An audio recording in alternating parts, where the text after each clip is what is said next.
Rendons-nous à présent à Madinani, dans le nord-ouest de la Côte d'Ivoire, où la campagne de distribution de kits scolaires de la Banque mondiale bat son plein.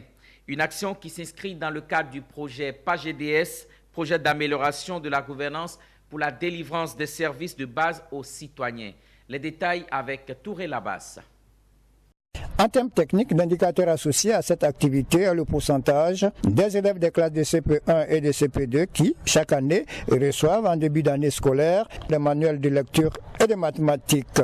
Mis en vigueur en 2019, le PAGEC, le projet d'amélioration de la gouvernance pour la délivrance des services de base aux citoyens, a pris son envol en 2020. Et en seulement 2 années d'exercice, le projet a procédé à la distribution de plus de 3 400 000 manuels scolaires aux élèves des classes de CP1 et de CP2 sur l'ensemble du territoire national, ce qui constitue un volet important pour le PES-Gov, le programme social du gouvernement ivoirien.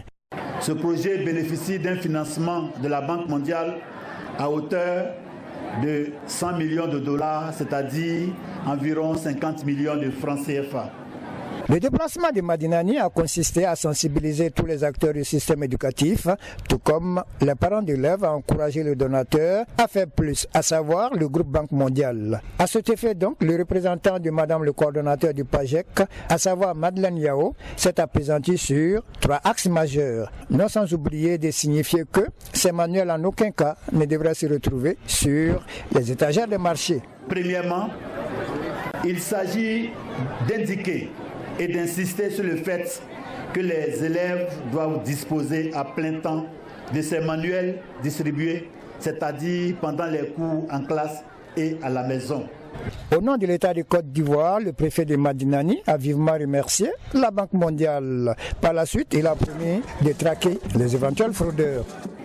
Aujourd'hui, la Banque mondiale vient alléger vos souffrances. Je voudrais encore réitérer mes remerciements et rassurer tout le monde que ces documents-là seront utilisés à un bon usage. Serré sur le gâteau, l'année prochaine, la Banque mondiale projette d'étendre cette opération aux élèves des classes de CE1 jusqu'à ceux des classes du CM2. Je salue M. Bossou.